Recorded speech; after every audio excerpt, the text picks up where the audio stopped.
내일은 늦습니다. 바로 지금 건강 365 영상 좋아요 눌러주세요. 사랑하는 가족에게 전하는 최고의 선물 건강 365 공유해 주시고 함께 해주세요. 박광식의 건강 이야기, 오늘은 유방암에 대해서 알아봅니다. 국립암센터 이윤숙 원장님 연결되어 있습니다. 안녕하세요. 네, 안녕하세요, 기자님. 너무 오랜만입니다. 네, 원장님 잘 지내시고요. 네. 원장님, 오늘은 제 주제가 유방암입니다. 그래서 네. 유방암에 대한 것들, 오늘 궁금한 것들 물어보려고 하는데요. 사실 유방암 하면 유방암 1이기도 하고 또 생존율이 높다는 얘기도 있지만 또 재발이 잘 된다는 얘기도 있고 참 긍정적인 요소도 있는가 하면 또 부정적인 면도 있고 우리나라 여성들의 유방암 어떻게 좀 바라보면 좋을까요?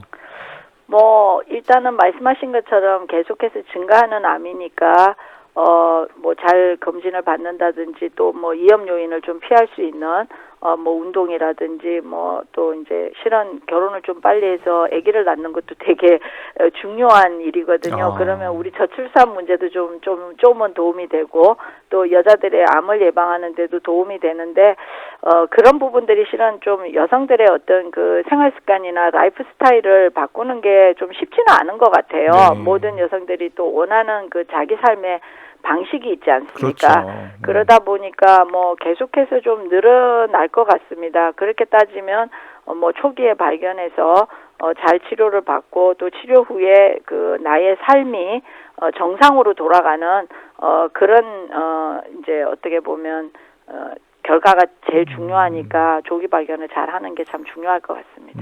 틈틈이 운동하고 술 먹지 말고 이런 거.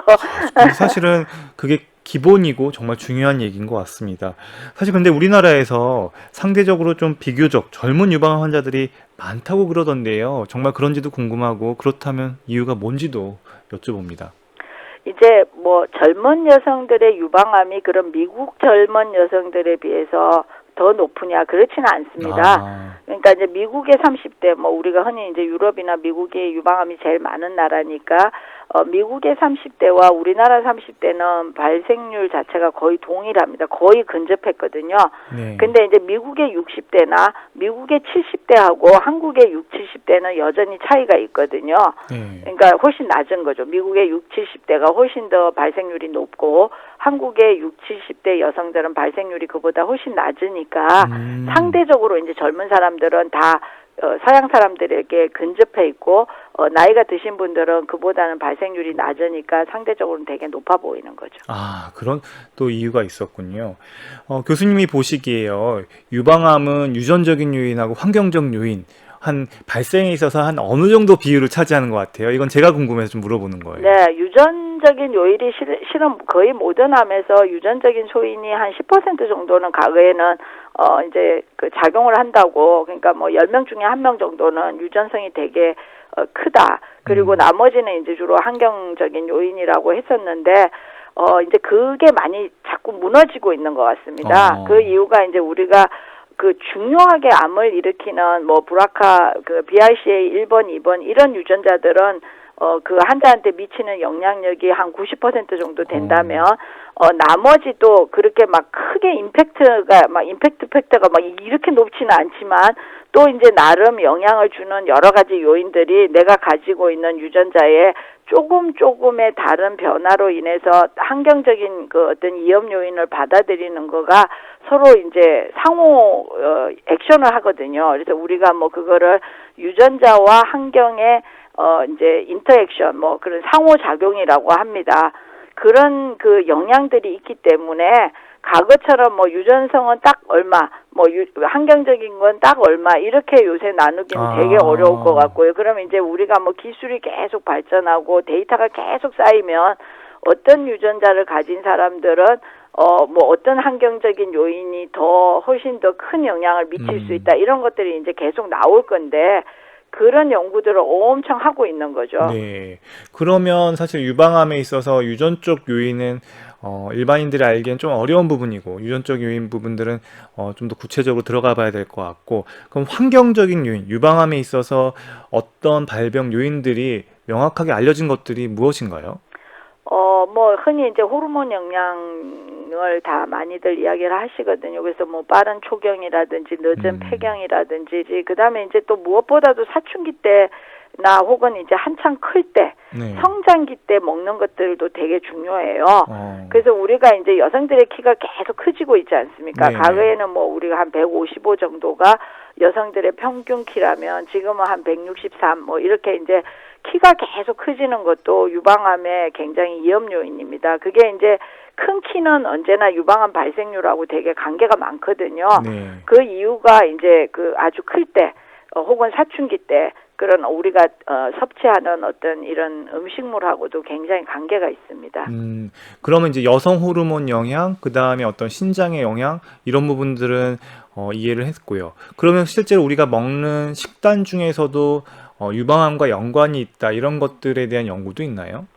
뭐 유방암을 예방하는 이제 뭐 식단 이러면은 이제 뭐 그런 균형 잡힌 어떤 식단들이거든요. 뭐 예를 들면 그 신선한 야채라든지 뭐 과일이라든지 좋은 단백질 뭐 이런 소위 이제 식사가 뭐 딱 어느 하나가 뭐 유방암에 너무 나쁘다, 어느 하나가 뭐 유방암에 너무 좋다 이렇다기보다는 결국은 우리가 흔히 이제 암 예방 10대 수칙에서 보면은 뭐 체중 관리를 하라든지 또 먹는 거를 이제 좀 프레시한 야채 많이 먹어라든지 또 혹은 탄 음식 먹지 말라든지 또 술 먹지 말라든지 네. 이런 것들이 되게 중요하지. 뭐 어느 한 음식을 막 많이 잘 먹으면 예방이 된다 이렇지는 않지만 뭐 그 여러 이제 뭐 식물성 폴리페놀 같은 것도 암 예방에 굉장히 좋다든지 뭐 혹은 또 이제 식물성 에스트로겐 갖고도 항상 논란이 많지 네. 않습니까? 뭐 에스트로겐이 많으니까 그러면 암에는 안 좋은 거 아니냐 했다가 또 식물성 에스트로겐은 또 괜찮다 했다가 네. 또 식물성 에스트로겐도 너무 많이 먹으면 안 좋다고 했다가 이게 이제 정말 그래서 균형 잡힌 게 중요한 것 같습니다. 네. 그러니까 많은 전문가분들이 공통적으로 얘기하시는 거는 어떤 특정 식단을 얘기하지는 않으시는 것 같아요. 정말 그 분야의 권위자, 뭐, 그리고 전문가분들은 균형 잡힌 식단을 갖다가 암 예방에 있어서 제일 첫 번째로 꼽는 것 같습니다. 아마 청취자 여러분들께서도 이 건강 365 많이 들으시는 분들은 대부분 이 균형 잡힌 식단이 얼마나 중요한지는 다들 알고 계실 거라고 생각합니다. 그러면 교수님, 네. 결국은 이제 유방암에 있어서 그러면 조기 발견이 중요할 것 같은데 유방암은 초기에 증상이 없지 않나요? 예, 대부분은 초기에는 증상이 전혀 없기 때문에 실은 이제 또 뭐 빨리 자라는 암일수록 더 초기에 증상이 없다 보니까 본인이 느껴서 병원에 왔을 때는 뭐 임파선 전이가 있다든지 이렇게 해서 뭐 3기다, 2기비다 막 이렇게 이야기를 하면 나 아무것도 증상이 없었는데 왜 갑자기 내가 3기냐 뭐 이런 질문들을 하시거든요. 네. 그래서 본인이 느끼는 거는 주로 뭐 덩어리가 만져지는 것들이 이제 제일 많이 흔하게 오는 증상이거든요. 근데 이제 덩어리가 만져질 때는 생각보다 덩어리만 있는 게 아니고 주변 임파선에 전이가 있다든지 뭐 이렇게 되는 경우들이 많고 또 증상이라고 나타나는 뭐 덩어리도 그렇지만 뭐 분비물이 나온다든지 뭐 또 피부가 헌다든지 유두에 습진이 생긴다든지 뭐 피부가 이제 우리가 오렌지 껍데기 같이 이렇게 좀 두들두들해지고 이런 것들은 굉장히 좀 늦게 이제 병이 많이 진행돼서 오는 증세들이다 보니까 실제로 그런 거를 느껴서 올 때는 의외로 병이 굉장히 진행돼서 오는 경우들이 많아서 진짜 증세가 없으니까 이제 본인이 고위험군이라는 게 이제 뭐 가족력이 있다든지 또는 이제 폐경이 왔는데 뭐 굉장히 좀 계속해서 뚱뚱해 이제 폐경 이후에 비만은 또 암 발생에 되게 중요한 유방암 발생에 되게 중요한 위험 요인이거든요. 네. 거기다가 이제 또 뭐 가족 중에 유방암은 아니지만 난소암이 있었다든지 혹은 이제 남자 식구들 중에서 뭐 췌장암이라든지 혹은 전립선암 이런 것들도 이런 나이에 이제 전립선암이 걸린다든지 이런 거는 그 아까 말씀드린 그 브라카 유전자 BRCA 유전자가 그 남성들한테서는 전립선암이나 췌장암을 많이 일으키거든요. 네. 그래서 이제 그런 위험도가 있으신 분들은 이제 조금 어텐션을 더 해야지 되는 거죠. 주의를 더 기울여서 다른 사람들보다 더 빨리 이제 조기 검진을 받는다든지 이런 게 필요한 상황인데 이 조기 검진이 또 젊은 사람들한테는 굉장히 좀 이슈가 많아요. 이게 이제 뭐 대부분 치밀 유방들이 많다 보니까 우리가 흔히 유방암에 검진을 할 때 이제 첫 번째 검사가 유방 촬영술인데 네. 유방 촬영술은 이렇게 이제 유방 밀도가 높으신 흔히 이제 우리가 치밀 유방이라고 하는 분들은 굉장히 찾아내기가 어려워요. 그 이유가 이제 지방이 많은 유방, 그러니까 나이가 이제 먹어가면 유방에 이제 우리가 젖을 분비하거나 젖을 나르는 유선 조직, 그걸 우리가 유방 실질 조직이라고 그러는데 네. 실질 조직은 자꾸 없어지고 이제 기름으로 많이 대치가 되거든요. 그러면 유방 촬영을 하게 되면 기름은 까맣게 나오고 실질 조직은 하얗게 나와요. 암도 하얗게 나오거든요. 그러면 이제 까만 바탕에 하얀 게 있으면 아주 작아도 잘 보일 텐데 치밀 유방이라는 거는 이제 유방이 다 하얗게 보이는 거죠. 사진을 찍으면 실질이 꽉 차여져 있고 네. 기름이 별로 없기 때문에 그러면 이제 그런데 하얀 바탕에 하얀 뭐 덩어리가 있다고 해서 우리가 그 촬영술로 발견하기는 되게 어렵지 않습니까? 네. 그래서 이제 그 젊은 친구들은 그러면 이제 또 초음파를 하게 되는데 그럼 또 이게 초음파를 하다 보면 초음파에는 뭐 볼 수 있는 게 어떻게 보면 정상 유방 조직도 어떤 유선이 많이 발달돼 있는 부분들은 유선도 또 덩어리처럼 보일 때가 네. 많거든요. 무록처럼 보이기도 하고 또 뭐 그게 무록이라고 우리가 흔히 통틀어서 말하는 게 실제로 물이 들어있는 경우도 있지만 물이 안 들어있는 경우들도 많거든요. 그러다 보면은 이제 또 애매하니까 또 조직 검사를 권유하게 되고 그럼 또 조직 검사를 하게 되면 이제 또 환자가 힘든 거죠. 뭐 조직 검사까지 할 때 그 검사 자체가 힘들다기보다는 내가 조직 검사를 받는다는 거는 뭐 암일지도 모른다는 어떤 불안감, 그다음에 조직 검사 결과가 또 금방 그 자리에서 나온다기보다는 뭐 2, 3일 또 길게는 한 일주일 걸리면 이제 그때는 또 그 기간 동안에 이제 환자들이 뭐 자불안석인 거죠. 마치 암 걸렸을 때보다 더 불안하신 거죠.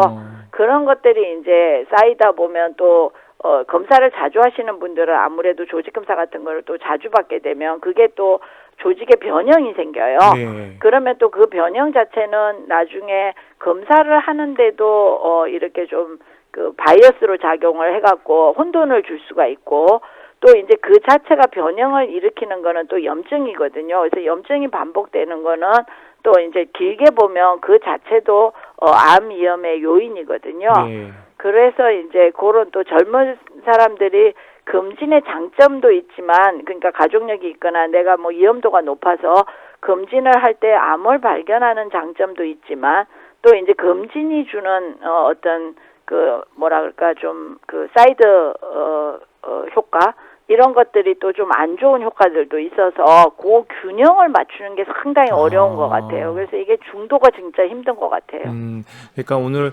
검진에 대해서 긍정적인 요인하고 부정적인 요인을 갖다가 원장님께서 정확하게 그래도 하나하나 이렇게 다 짚어주셨는데요.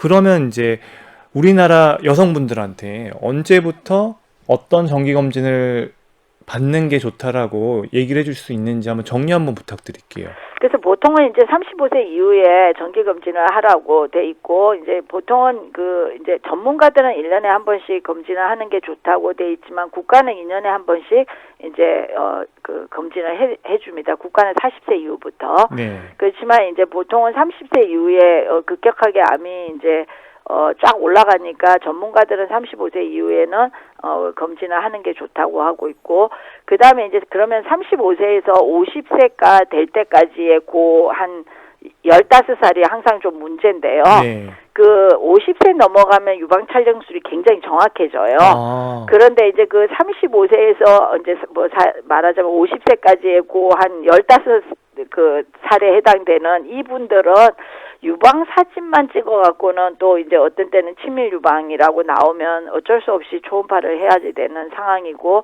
네. 국가가 해주는 검진하고 이제 전문가들이 권유하는 권고안에는 약간 차이는 있습니다. 그 이유는 국가는 이제 어떤 면에서는 이게 검진을 해주는 건 상당히 큰 비용이 드는 거기 때문에 우리 국민한테 그래도 최소한 이 정도는 해줘야지 된다 하는 거를 실제로 액션으로 하는 거고, 국가는 이제 네. 그 검진을 해주지 않습니까? 국가안 검진에서 거의 대부분의 돈을 국가가 다 대해주거든요.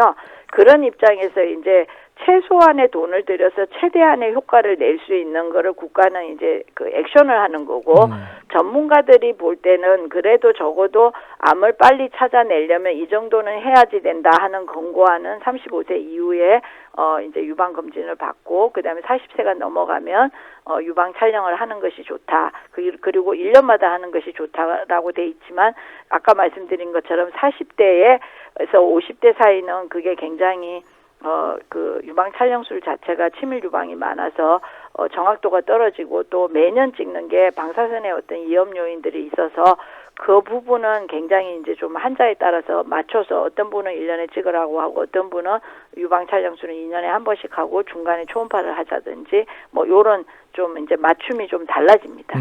이 부분들에 대해서 오늘 정말 정확한 정보를 알게 된 것 같습니다. 원장님 그러면은 이제 젊은 연령대, 그러니까 35세에서 50세 상대적으로 젊은 연령대에선 그렇고 그러면 요즘에 뭐 100세 시대라고 하잖아요. 네. 그러면 이 유방 정기 검진을 갖다가 70대, 80대에도 받아야 되는 건가요? 그 이유도 궁금한데요. 그게 이제 큰 아젠다입니다. 그거는 이제 우리나라 검진 권고안에 많은 이제 그 소위 크리티시즘, 소위 이제 그런 비평을 하시는 분들이 검진 상한 연령이 없다는 거에 대해서 엄청나게 이제 좀 상한 연령이요. 네, 상한 네, 맞아요. 연령. 네. 어느 정도 되면 그다음에는 실은 그냥 그 우리가 검진을 해서 병을 찾아갖고 치료하는 것보다는 그냥 본인이 어떻게 보면 다른 병, 왜냐하면 80세가 되면 유방암으로 돌아가실 확률도 있지만 뭐 유방암이 아닌 다른 뭐 심장이라든지 혹은 뇌 질환이라든지 혹은 다른 어떤 뭐 자연사 할 수 있는 여러 가능성들이 높아지지 않습니까? 네. 그러면은 이제 가령 정기 검진을 해서 찾아갖고 이 병을 치료한다고 해서 이 사람의 수명이 정말 늘어날 건가 하는 거에 대해서는 굉장히 고민이 있거든요. 네. 그러면 상한 연령을 이제 정하는 게 그럼 어느 나이가 좋을 건가 하는 거가 또 이제 계속 바뀌지 않습니까? 우리가 과거의 70대하고 지금의 70대는 또 그 어떤 그 몸의 상태가 완전 다르거든요. 네. 그래서 과거에는 한 70세 넘어가면 뭐 정상적으로 살기는 어렵다 그랬는데 그게 점점 또 밀리는 거예요. 그게 80이 됐다가 또 요새는 90세까지도 막 너무 이제 네. 잘 지내시는 분들이 네, 많다 보니까 맞아요. 이게 이제 그럼 상한 연령을 어떻게 정할 건가 하는 거는 그거는 뭐 우리나라만의 고민이 아니고요. 전 세계적으로 다 고민하고 있는 부분들이고, 일반적으로 어떤 다른 나라에는 막 정해놓은 데도 있습니다. 이제 검진을 80세 넘어가면 할 필요가 없다든지 이런 상한 연령들을 정해놨는데, 우리 또 지금 그게 이제 좀 논의가 되고 있고, 이제 우리가 그동안은 조기 검진에 이제 되게 매진을 해서, 검진 가이드라인은 있었지만, 언제까지 검진을 해야지 되는가 하는 거에 대한 이제 좀 진지한 고민들을 지금부터는 굉장히 해야지 되는 상황이라서 그동안 이제 그러면 검진의 효과 분석을 해야지 됩니다. 연령별로 그럼 뭐 70대 그러면 검진을 했을 때 정말 이 사람이 병을 빨리 찾아내서 어떤 그 정상적인 생활을 함으로 인해서 오는 손실이 없었나 아니면 수명을 연장했나 이런 이제 효과 분석의 방법들이 경제성도 있고 수명 연장도 있고 뭐 그게 또 수명이 연장되면서 경제성으로 이어지기도 하지만 수명이 연장되면서 오히려 비경제적인 경우들도 많거든요. 네. 그런 여러 가지들을 이제 고민하는 시점이 됐고요. 그거를 실은 이제 검진 그 가이드라인을 만들고 하는 이제 그런 위원회들에서 다들 좀 고민을 이제 시작을 했고 아마 이제 저희가 이제 그 과거에는 10년마다 이제 암관리 종합계획을 세웠었어요. 그래서 이제 10년에 1차 암관리 종합계획 때 나온 그 중요한 게 국립암센터를 설치하는 거여서 저희가 설치가 됐었고요. 2차 암관리 종합계획도 이제 뭐 암 사망률을 줄인다든지 검진을 올린다든지 이런 것들을 해갖고 또 10년 만에 잘 마무리가 됐고 3차 암관리 종합계획이 이제 올해 끝납니다. 네. 2020년에 끝나거든요. 이 부분에 대한 답변을 좀 듣고 싶었는데 아직 현재 좀 이런 컨센서스라든가 의학적, 과학적 좀 근거들과 효과 분석 이런 것들이 좀 나와봐야 좀 이야기를 할 수 있다. 이렇게 좀 정리하면 될까요? 네, 그렇습니다. 정리가 너무 좋습니다. 있습니다. 아, 그렇게 하면 될 것 같고. 교수님, 그 이제 국립암센터 원장님으로 계시잖아요. 네. 그럼 이제 유방암뿐만 아니라 이제 모든 암에 대해서 다 살펴야 될 텐데, 네. 저는 이제 사실은 유방외과에서 이제 유방암을 보셨을 때랑 그리고 네. 전체 암을 보셨을 때랑 네. 지금 바라보는 좀 유방암을 바라보는 시선이 그 과거하고 좀 달라지셨는지 개인적인 경험으로 좀 그런 것들도 좀 궁금하더라고요. 아, 물론 많이 달라졌죠. 뭐 첫째는 일단 치료 방법들이 뭐 유방암은 다른 암에 비해서는 또 굉장히 많이 개발이 됐고요. 실은 모든 치료가 유방암에서부터 그 어떤 컨셉이 시작할 때가 많습니다. 그 이유가 암을 조직을 얻기도 쉽고요. 그리고 이제 어떤 임상시험을 하든 뭔가를 하든지 간에 환자도 많고 숫자가 이제 굉장히 또 많고 또 이제 여자 환자분들이라서 또 그런지 어찌됐건 간에 그 병에 대한 관심도도 다른 암에 비해서는 굉장히 높은 편입니다. 그래서 유방암은 어떤 면에서는 우리가 흔히 이제 뭐 지금 국립암센터도 희귀 난치암 쪽으로 대부분 이제 굉장히 방향성을 가지고 가고 있는 이유가 이런 희귀 난치암에 비해서는 유방암 환자들은 이게 어떤 면에서는 뭐 암 안 걸리는 게 좋겠지만 그래도 암 걸린 것 치고는 나쁘지 않은 거죠. 그래서 뭐 유방암에 대한 어떤 이런 서포팅이나 뭐 국가적으로도 그렇고 또 이제 학문적으로도 그렇고 치료의 발전적으로도 여러 가지 면에서는 유방암은 상당히 앞에 가 있는 뭐 조기 검진도 비교적 쉽고 또 환자들이 조직 검사를 받아도 폐를 찌르는 것보다는 유방을 찌르는 게 훨씬 쉬울 거 아닙니까? 뭐 내시경 하는 것보다도 쉬운 거죠. 어떤 면에서는 그러다 보니까 어떤 면에서는 조직 검사도 좀 쉽고 검진도 좀 비교적 굉장히 간단하고 또 치료 방법들도 굉장히 많기 때문에 그런 면에서는 또 암 중에서는 그래도 좀 괜찮은 암이다 이런 생각을 하게 되는데 뭐 환자분들은 또 싫어하실 수도 있어요. 이 이야기를. 왜냐하면은 다른 암들은 치료 기간이 또 길지는 않아요. 유방암은 이제 그 치료가 이렇게 그 뭐라 그럴까 좀 아주 어려운 거는 항암제 치료할 때가 어렵지만 나머지 치료들은 비교적 부작용이 많지 않은 편인데 뭐 호르몬제를 5년 내지 10년을 먹는다든지 또 모든 환자들이 거의 대부분 상당히 많은 환자가 방사선 치료를 받는다든지 또 항암제 치료의 그 포션 자체도 되게 높거든요. 네. 이런 것들은 또 환자분들 입장에서는 방법이 되게 좀 많고 또 다양하기는 하지만 오랜 기간 치료를 받아야지 되는 이런 이제 부분들이 있어서 뭐 인생이라는 게 그런 거 아닐까요? 뭐 하나가 좋으면 하나는 나쁘고 하나를 가지면 또 하나는 잃어야지 되고 그런 거 같아서 뭐 어느 암이 더 낫다 이렇게 표현하기는 좀 어렵고 그래도 우리가 제일 중요한 게 인간의 생명을 연장하고 생명을 지키는 입장에서 보면 유방암은 그래도 다른 암에 비해서는 굉장히 좀 좋은 편이다. 뭐 이렇게 생각을 하고는 있습니다. 네. 건강365는 KBS 유튜브와 팟캐스트로도 서비스됩니다. 오늘은 국립암센터 이훈수 원장님과 함께 유방암에 대한 말씀 나누고 있습니다. 원장님, 이제 유방암에 대한 치료가 좀 궁금한데요. 네. 유방암에 대한 치료도 많이 발전했나요, 그동안? 무지 많이 발전했죠. 엄청나게 실은 유방암 환자들의 생존율이 늘어난 데는 조기검진의 효과도 있지만 실은 그 치료의 발전에 더 영향이 많이 있습니다. 왜냐하면 조기검진은 어떤 면에서는 우리가 조기에 잘 찾아내는 암은 성질 자체도 조금은 또 다르거든요. 근데 네. 조기에 못 찾아내는 암들이 좀 있어요. 이게 뭐 갑자기 급격하게 자란다든지 또 뭐 젊은 환자들이 계속 검진을 하는 건 아니니까요. 그러면 이제 발견될 때 이미 3기나 뭐 2기 B 정도로 발견되는 이런 환자들 혹은 4기로 발견되는 이런 환자들은 생존율이 늘어나는 거는 어떻게 보면 치료의 발전이거든요. 네. 그래서 치료는 무지 많이 발전을 했습니다. 뭐 약도 많이 발전했고 수술 방법도 많이 과거에 비해서는 많이 달라졌고 또 이제 약 중에서는 이제 우리가 과거에 없던 약들이 엄청나게 많이 생긴 거죠. 뭐 표적 치료제도 그렇고 면역 치료제도 그렇고 그래서 이제 치료도 많이 달라졌고 또 뭐 과거에 있던 호르몬 치료제 같은 경우도 그 기작에 따라서 약이 작용하는 방식에 따라서 또 많이 다른 약들이 또 나왔고요. 그다음에 이제 또 뭐 호르몬 치료제를 또 더 이렇게 같이 쓰면 좋게 만드는 이제 세포 주기. 그러니까 세포가 이제 계속 분열하면 세포가 주기가 우리가 시계가 돌아가듯이 세포 주기라는 게 있거든요. 이 주기가 계속 돌아가면 세포가 한 개가 두 개 되고 두 개가 네 개 되고 이러는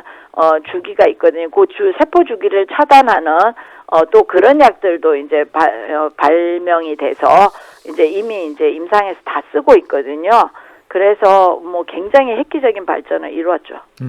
그러면요, 주변에 만약에 유방암이 발견됐는데, 덩어리가 발견됐는데, 림프절에 전이가 있다, 이렇게 얘기를 듣는 분들이 있다고 한다면, 림프절에 전이가 있다고 하면 일단 환자분들 입장에서는 벌써 좀 좌절하고, 좀 더 진행이 됐다고 생각하고 많이들 힘들어 하시던데, 이 부분에 대해서도 치료제가 많이 이제 발전했다는 얘기인 건가요? 네, 엄청나게 많이 발전을 했고 치료 방법도 많이 달라졌어요.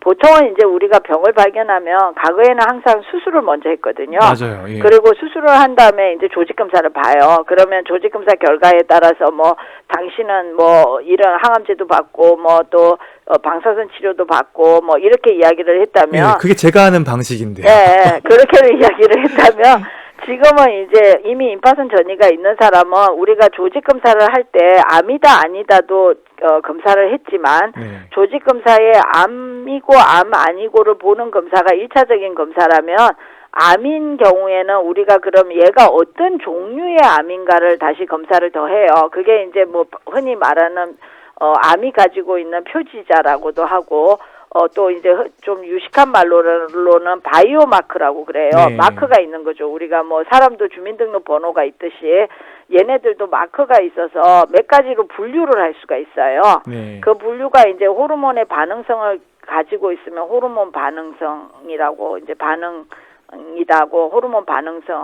반응하는 종류의 암이 되는 거고, 네. 그 다음에 이제 우리가 또 허투라는 이제 중요한 표적이 있어요.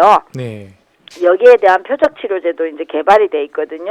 그래서 그런 이제 허투라고도 하는데 그게 원래 허가 영어로는 여자지 않습니까? 그렇죠. 예, 그래서 허투인데 왜 그럼 투는 왜 붙였냐, 또 이게 되게 궁금하실 텐데 요새 환자들이 되게 많이 지식들이 좋아갖고 이런 거 다 알고 있거든요. 호르몬 반응성이 뭔지, 뭐 네. 허투라는 표적이 뭔지 이런 건 알고 있는데, 허투는 원래 폐암에서도 우리가 흔히 폐암도 뭐 표적 치료 많이 해서 엄청나게 치료가 달라졌다, 뭐 먹는 약만 먹어도 되게 잘 지내는 약들이 있다, 이런 거를 하고 뭐 특히 동양 여성들은 그 EGFR이라고 그래갖고 이제 상피세포 성장인자인데 한국말이 더 어려워요. 영어로는 EGFR인데 고 패밀리예요. 이게 허투도 고 패밀리인데 EGFR 폐암에서 나오는 EGFR은 1번이에요. 네. 근데 얘는 이제 2번인 거예요.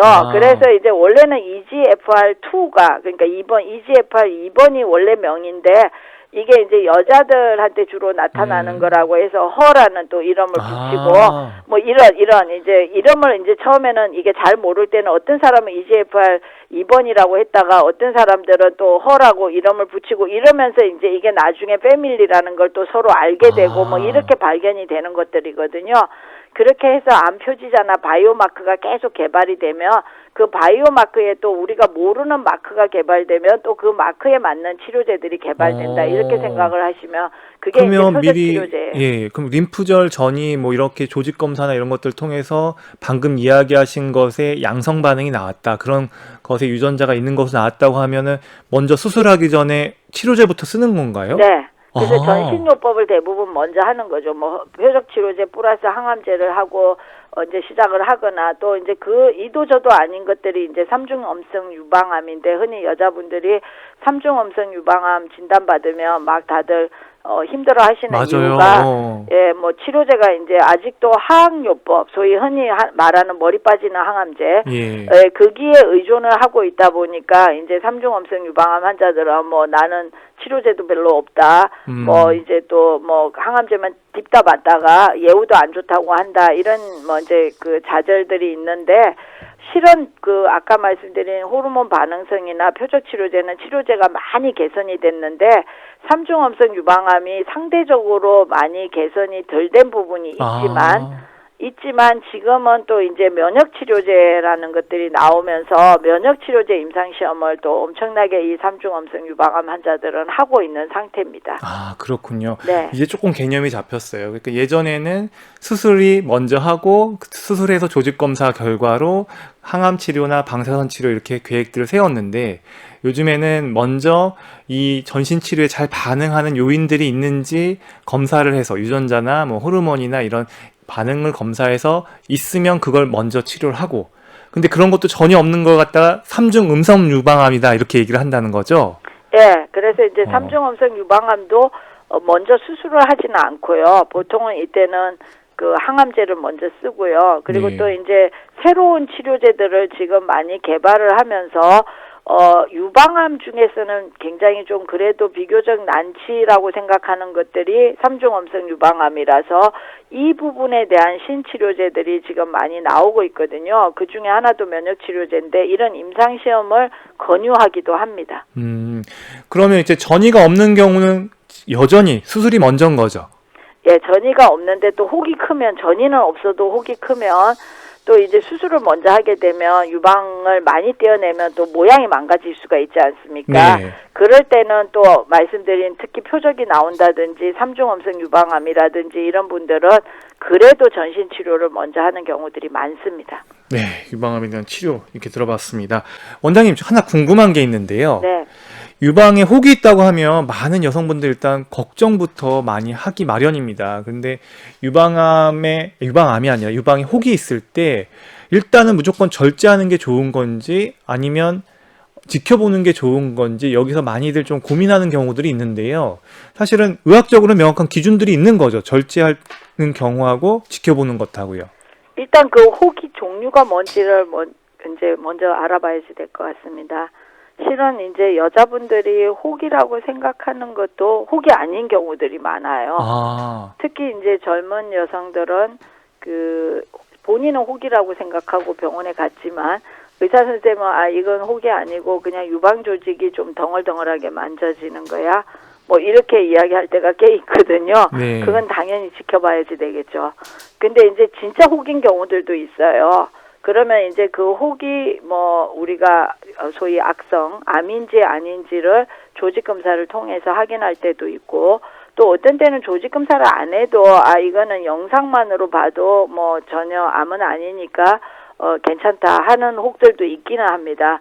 근데 이제 요새는 아주 젊은 여성들이라 하더라도 이게 이제 혹이 있을 때는 진짜 혹, 그러니까 그냥 유방 덩어리가 아니고 유방 실질이 만져지는 게 아니고 혹이 있을 때는 보통은 애매하면 조직 검사를 합니다. 그럼 조직 검사에서 이게 이제 그 떼어내야지 될 거라고 하는 것들은 뭐 암일 때는 아까 우리가 논의한 여러 가지 치료법에 따라서 치료를 하면 되는 거고 암이 아닐 때는 덩어리가 너무 커다든지 혹은 이제 유방의 바깥에서 이렇게 봐도 덩어리가 너무 커서 모양을 해치는 양성혹 이런 것들은 이제 떼어내는데 암 위험도가 있는 것만 떼어내지 암 위험도가 없는 걸 떼일 필요는 전혀 없을 것 같습니다. 네. 이제 유방암에 대해서 시민 여러분들이 궁금해하시는 거 질문을 받아봤는데 한번 들어보시고요. 답변 부탁드릴게요. 네. 저희 고모가 가슴 위쪽 부분에 한 10cm 정도의 멍울이 만져진다고 엄마한테 걱정하는 소리를 들었습니다. 약간의 통증도 있다고 하면서 그러면서도 겁나서 병원을 못 가신다고 하세요. 혹시 이게 유방암이랑 관련이 있을까요? 검사가 필요하다면 어떤 검사를 해야 할까요? 우리 고모는 지금 무서워서 병원에 못 가고 계시거든요. 제가 아는 주변에 지인 한 분이 유방암 진단을 받고 치료를 하면서 일상생활을 하고 있는데 잘 먹는데도 희한하게 살이 많이 빠지고 또 기운이 없다고 하는데 이게 일시적인 걸까요? 아니면 그 고단백 음식을 더 먹어야 하는 건지 아니면 원래 유방암은 살이 빠지는 건지 궁금하네요. 제가 한 57세 정도에 있고 제 키는 한 156, 45kg 정도 돼요. 유방암은 항상 그래도 걱정이 돼요. 왜냐하면 제가 모유수유를 못했는데 모유수유를 안 하는 경우에는 발병률도 좀 높다는 얘기를 들었거든요. 그게 맞는 얘기일까요? 네, 여러 가지 질문을 해 주셨습니다. 네, 사실 많은 분들이 이제 모유 수유 안 한 그것 때문에 이제 걱정들을 하세요, 교수님. 네. 그 57세이시고 키가 156, 45kg이라고 얘기를 하셨는데 이제 이분이 여성이다 보고 또 이제 모유 수유를 안 해서 유방암 걱정이 좀 된다 이렇게 얘기를 하셨는데 걱정 안 해도 될까요? 아니면 또 진단을 좀 받아보셔야 될까요? 뭐 정기 검진 하시면 될 것 같습니다. 일단은 뭐 몸무게가 또 작은 거는 네. 뚱뚱하신 분들 57세면 틀림없이 폐경이 왔을 거거든요. 네. 그러면 뚱뚱하신 분들은 보다는 훨씬 또 위험도가 떨어진 거니까 뭐 이렇게 저렇게 상쇄될 거 상쇄되고 이제 제가 볼 때는 그냥 오히려 위험도가 네. 평균 정도일 거라는 생각이 들어서요. 그냥 뭐 2년에 한 번씩 검진하라고 이렇게 나오면 차곡차곡 하시면 될 것 같고 모유 수유를 6개월 이상 하면 네. 위험도가 떨어지는 거는 맞지만 아, 그렇다고 모유 수유 안 했다고 모든 사람 병 걸리고 모유 수유 그렇겠네요. 했다고 병 안 걸리고 이런 건 아니에요. 너무나 요인이 다양하고 여러 종류의 위험도가 있기 때문에 네. 제가 볼 때는 그냥 너무 불안해하실 필요는 없을 것 같습니다. 그럼 만약에 그 검사가 2년에 한 번씩 진행이 되면 된다고 말씀하셨잖아요. 네. 그러면 보통 저희가 그냥 일반 유방 촬영 검사만 해도 괜찮은지 아니면 거기에 같이 그 보통 초음파도 같이 해야 되는지 이런 것도 사실 좀 궁금해하실 것 같아요. 57세 이분의 유방 상태에 따라서 좀 다른데요. 치매 유방이 아니면 당연히 그 촬영만으로 가능하고 만약에 혹시 치밀 유방이다. 왜냐하면 이게 체중이 되게 작으신 거 보면 꽤 치밀 유방일 가능성이 있어요. 네. 그러면은 초음파가 필요한데 그거는 사진에 따라서 다를 것 같고 폐경이 오면 대부분 유방 촬영술이 굉장히 정확해져요. 아, 그렇군요. 네. 그리고 이제 그 유방암 진단을 받고 치료하면서 일상생활을 하시는 분인데 잘 먹는데도 불구하고 살이 자꾸 많이 빠지니까 주변에서 걱정들을 많이 하신다고 하거든요.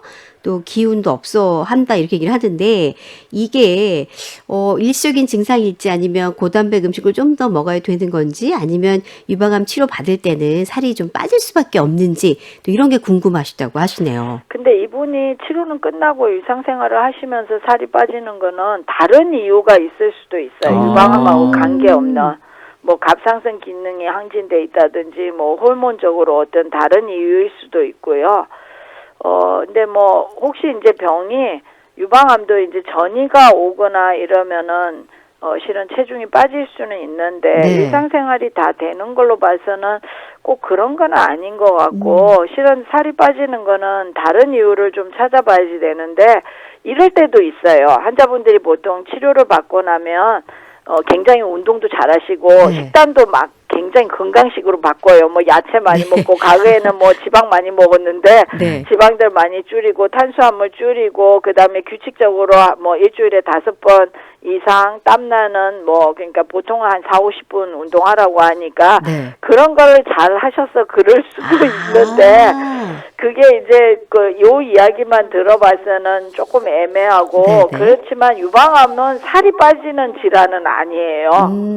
근데 이제 정말 살이 빠지는 경우는 병이 아주 깊어서 뭐 여러 장기에 전이가 있거나 이럴 때는 빠질 수가 있지만 네. 지금은 좀 이야기만 들어봐서는 유방암 이유가 아닐 가능성이 더 많아 보이는 건 사실입니다. 아, 그럼 뭐 크게 걱정할 필요는 없겠네요. 네, 그러니까 아마 분명히 정기검진을 받고 있으실 걸로 저는 생각이 들고 정기검진 할 때 뭐 여러 간단한 피검사라든지 또 필요에 따라서는 다양한 여러 가지 검사들을 하기 때문에 네네. 거기서 큰 이상이 없으면 뭐 제가 볼 때는 문제 없을 것 같고 오히려 이제 유방암만 신경 쓰다 보면 우리가 소화기 계통의 암들을 정기검진을 안 하시는 경우들이 있어요. 뭐 내시경을 해봐야지 된다든지 뭐 5년에 한 번씩 대장 내시경이나 대장 분변 검사를 통해서 이제 뭐 혹시 대장에 어떤 이상이 있나 이런 거를 알아봐야지 되는 것들을 안 하고 계신다면 그거는 좀 해보시는 게 좋을 것 같다고 말씀을 드릴 수가 있겠습니다. 네. 마지막 질문인데요. 그 이제 가슴 위쪽 부분에 한 고모. 10cm 정도. 네, 고모님. 멍울이 만져지는 그 고모님인데 걱정은 하고 있고 무서워서 못 간다. 뭐 이런 상황이 되다 보니까 이 조카가 좀 많이 여러 가지로 신경을 쓰는 것 같아요. 근데 고모님이 연세가 좀 있을 거라고 일단 생각을 하면 이거 꼭 병원에 가셔야지 될 것 같은데. 예.